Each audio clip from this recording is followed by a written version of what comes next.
যে আমাদের দেশপ্রেমিক সেনাবাহিনী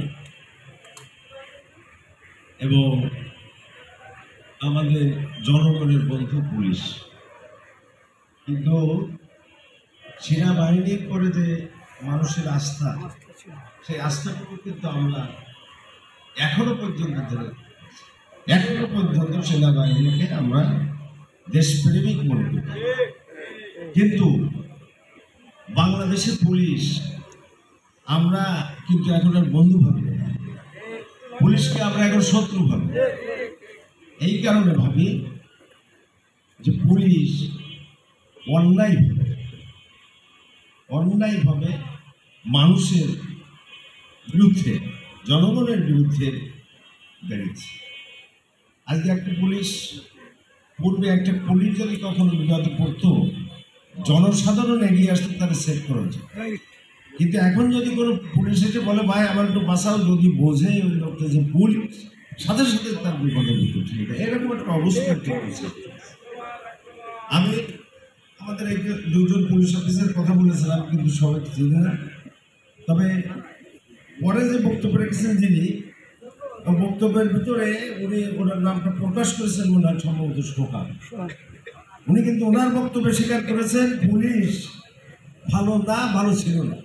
উনি নিজেই বলেছেন এই কিছুদিন থেকে তো আমরা আর এই সমস্ত কোনো অন্যায় করি। তবে উনি বুঝাই দিয়ে গেছেন যে উনিরা অন্যায় করতেন, কিন্তু কিছুদিন থেকে আর এই সমস্ত করেন। এটি কিন্তু ওনার বক্তব্য এসছে। আমার কথা হচ্ছে যে আপনারা আজকে শুনে থাকেন যে বিরোধী দল যারা আমরা ছিলাম, বিরোধী দলের যে নেতৃবৃন্দ ছিল, তখন আমার বিরুদ্ধে 46টা মামলা, যে ফজলুল সাহেবের আরও আছে, তিনি বক্তব্য রাখলেন জামাত ইসলামের। এই যে মামলা, অর্ধেকের বেশি মামলার বাদী হচ্ছে পুলিশ, আর বক্তব্য হচ্ছে একরকমের। সেটা হচ্ছে এই যে অমুক জায়গায় মিটিং করতেছিল বিএনপি, জামাতের শিবির, এরা মিটিং করার পরে পুলিশের উপস্থিতি টের পেয়ে সব দৌড়ে পালাই চলে গেল, চলে যায় এই যে বোমাবাজি করে সব পালাই চলে গেল, আর অমুককে আমরা দামড়ায় ধরে নিয়ে আসলাম। ওনারা কিন্তু নিয়ে এসে বাড়িতে ঘুমে কি করে এইভাবে কেসে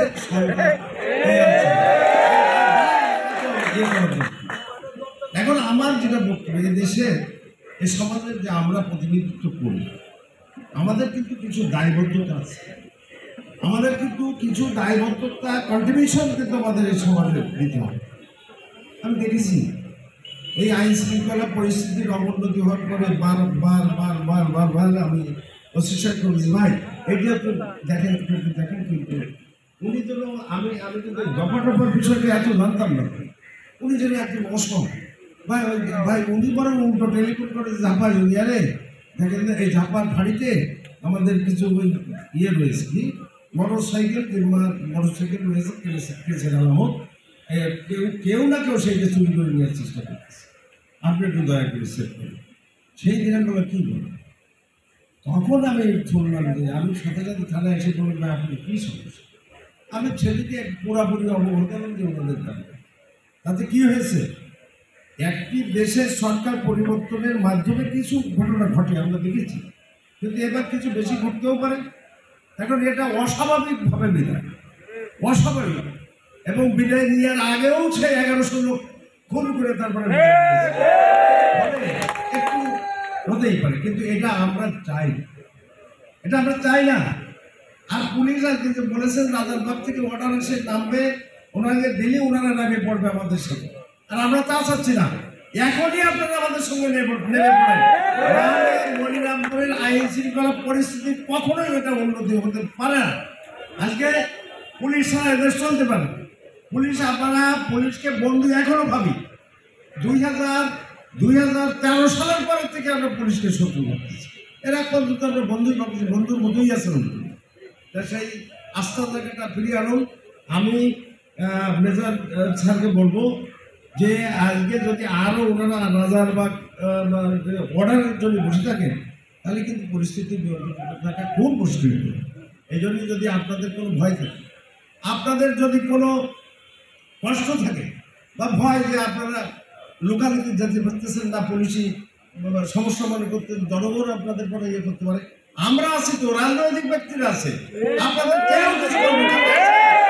আজকে চুরি ডাকাতি শুরু হয়েছে। একটা দেশের সরকার পরিবর্তন হলে কিছু ঘটনা ঘটে, ওটা একদিন, কিন্তু আজকে তো 10 দিন হচ্ছে, 8 দিন হচ্ছে যে এখন তো বন্ধ হইল। আপনারা এটা মাঠে থাকলে এটা সম্বন্ধ হতো, ওই একদিনই শেষ হয়ে যেত। এখন শুরু হয়েছে লুট, এখন শুরু হয়েছে চাঁদাবাজি, এখন শুরু হয়েছে হুমকি। এখন শুধু একটা আমাদের লোকের কথা শোনা গেছে যে ওই কে আয় তোর বাড়ি বাড়ি বাড়ি জ্বালাই দেবে, বাড়ি জ্বালাই দেবো, ছেলে ফোন করবো, এরকম একটা হুমকি দিয়ে কিন্তু পরিস্থিতি একটা নিয়ন্ত্রণের বাইরে চলেছে। আপনারা যদি এখনো মনে করেন 10 দিন পরে নামবেন, তাহলে কিন্তু এটা সম্ভব নয়। তাই আমি মনে করি, ঠিক থাকে, তাই আমি মনে করি যে আজকে একটা সিদ্ধান্ত হয়েছে যে পুলিশ আজকেই ফিরে কাজে যোগদান করতে পারে কিনা, এরকম একটা ডিসিশন হয়ে যায়।